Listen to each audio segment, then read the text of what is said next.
Hey guys, Nikki Ganjemi here. I wanted to talk with you, pop on for a live. Are you waiting for things to get back to normal? Or what if things got better? What if instead we waited for something better? I don't know about you, but recently I was responding to a friend's message asking me how I was doing, and I said, I'm doing well.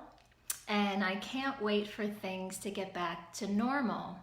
And then I just paused and I thought, wait a minute. Do I want things to get back to normal? Or do I want something better? Because not everything was working out as best as it could. Not everything was just like fabulous before. So I backspaced my message. And instead of saying, can't wait for things to get back to normal, I said, hoping things will get better soon. So this is the message that I wanted to share with you today. If you're on the live, say hi. How are you doing? How are you doing right now? How are you feeling? I am here coming live because I want to help to shift your perspective, help you to think things in a different way. So I picked up this book again. I highly recommend this book, Michael Singer, The Surrender Experiment. And what a better time. There's no better time than now to be reading this book. He talks about how he calls it the surrender experiment, but it was when he finally decided to let go and surrender to what was happening in his life that amazing things happened, magical things happened. So I don't know about you, but I'm waiting for something better. And put below this video, let me know in the comments, what are you waiting for? Do you want things to go back to normal? Or do you want things to maybe be better? What's on the other side of this experience that's happening right now?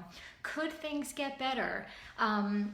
He says in this book, Michael Singer brings out the point that life manifests DNA. Life takes a single egg and turns it into a human being, the human brain. I mean, everything, life does that without our help. And here we are, we're trying to control things, we're trying to change the way things are. What would happen, and this is a quote that comes from this book, The Surrender Experiment. Michael Singer says, what would happen if we respected the flow of life and used our free will to participate in what's unfolding instead of fighting it? Yes, there's lots of things happening right now that we don't want to happen, but I'm inviting you to move your attention for just one moment. And what do you see that's happening that's good? I see so much connection right now. I see people just reaching out to see how others are doing. This social distancing, this term social distancing that's going around right now, I'm going to take a stand for this right now. It's been going on. It's been going on for the last couple of years at least. Linda, hi Linda. The book is The Surrender Experiment by Michael Singer. It's a fabulous book. I'm reading it for the second time. I just love his perspective in this book. But this social distancing has been happening in a different way for the last couple of years. Before, we were physically able to be together, but mentally, we were checked out.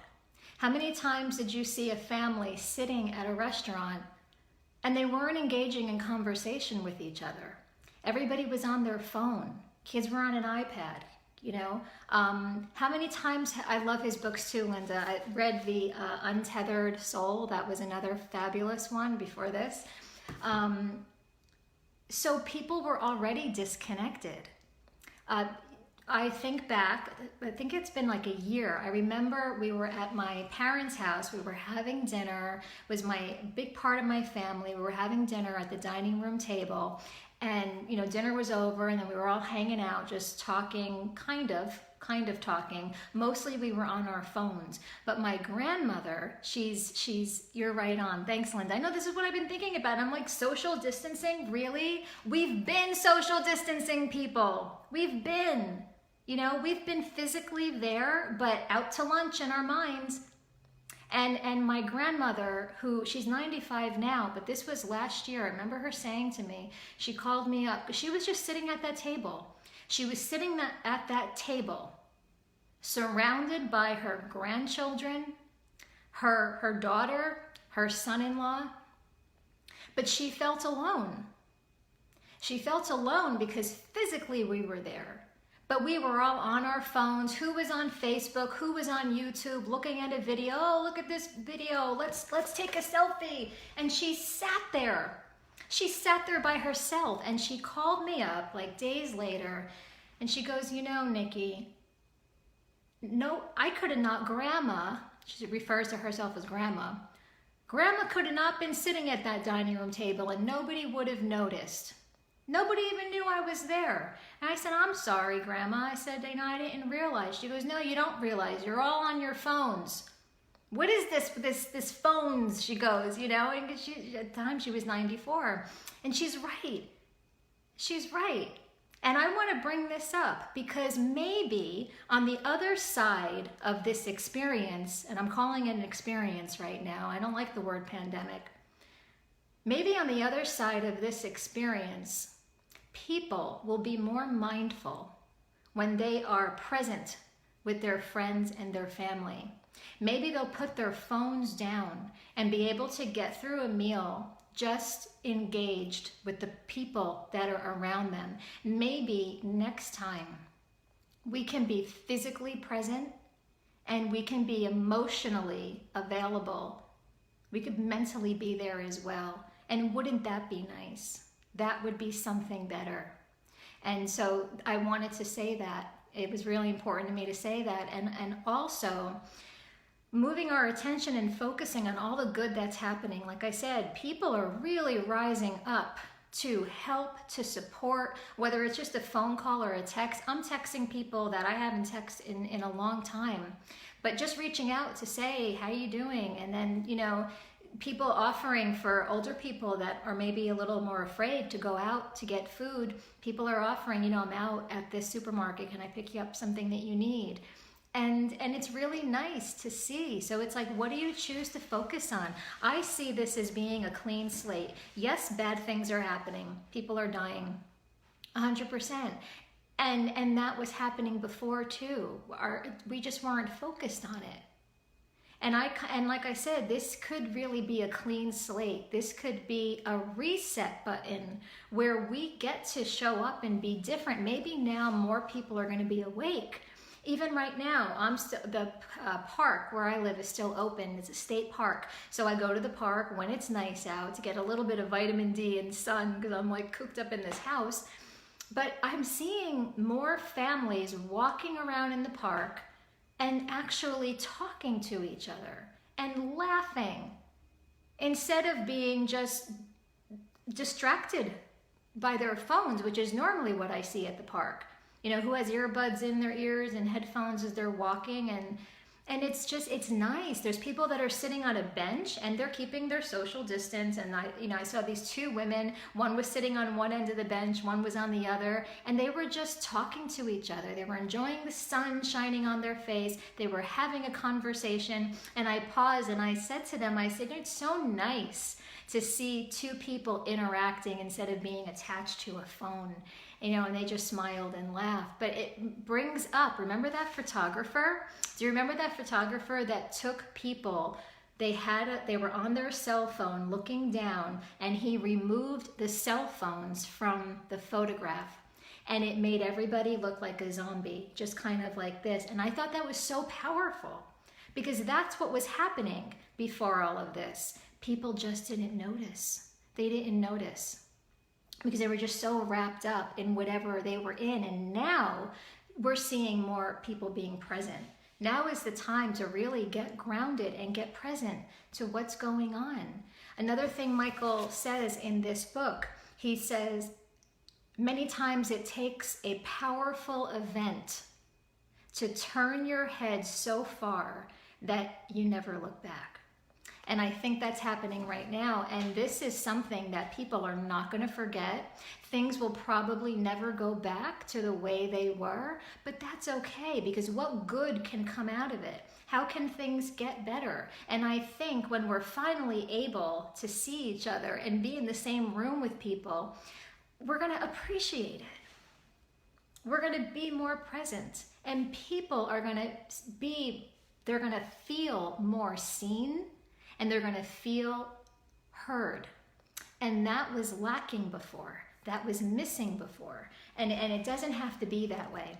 So let me know any comments you have, any questions, any thoughts. Is this making you think of anything maybe that you weren't thinking about before? But now is this time to start envisioning the life that you want after this experience. You know, use your imagination. I saw a post on Facebook the other day, and it was saying, like, sunshine isn't canceled, music isn't canceled, you know, a bunch of things that aren't canceled. And I added, laughter is not canceled. So not everything is canceled. There's more things that are not canceled than are. So your imagination is not canceled. Now is the time to daydream. Go back to when you were a kid and you would just sit there and, you know, look out the window and just daydream and just imagine, envision. What do you want? What do you want in your life? Imagine it. Imagine in all the details. Go there using all your experiences. We attract with what we think and what we feel. So start seeing what you want. And if you want more joy, if you want more love, if you want more things to be appreciative for, start imagining right now. Feel that now. And by law, you will be given more to be joyful for. You will be presented with it, whether it's a person or a situation or a circumstance. So those things will show up. So now is the time we can rise. You guys, we can rise above this temporary experience, because that's all it is. It's temporary. This is not the end. This is not just kaput, that's it. No, it's temporary. And it's our current reality, but we get to rise above it and then deliberately design your new reality. You're something better. What is that something better? And you can share it below in the comments. I would love to know. Think big. Think big. What is your something better that you want? Start to see it and experience it right now in your mind. At least it'll get your attention off of the things that might be scaring you right now.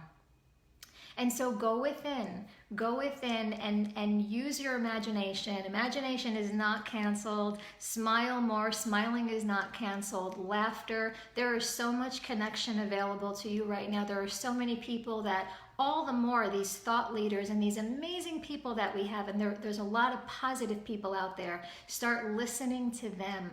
Start listening to them, because you can rise above the noise. You can get to a place of peace and calm because it's right inside of you. And you can start feeling more of that right now. And then what happens is your mind just opens up. You will become more creative, more resourceful, more innovative. Look at Ford. I heard the Ford Motor Company, how they came up with this way to make these masks and respirators out of parts from cars. Who would have thought? Who would have thought? When you're stuck in fear, you don't have access to your ability to think and judge. But when you're able to get to a place of calm and relax, that's where your mind just opens up. Collaborate with others. What we could do together, the sky is the limit. There's so much we can do to help to make things better, to move forward and get to the other side of all of this. Please share your thoughts in the comments below. Please share your questions. I want to hear from you.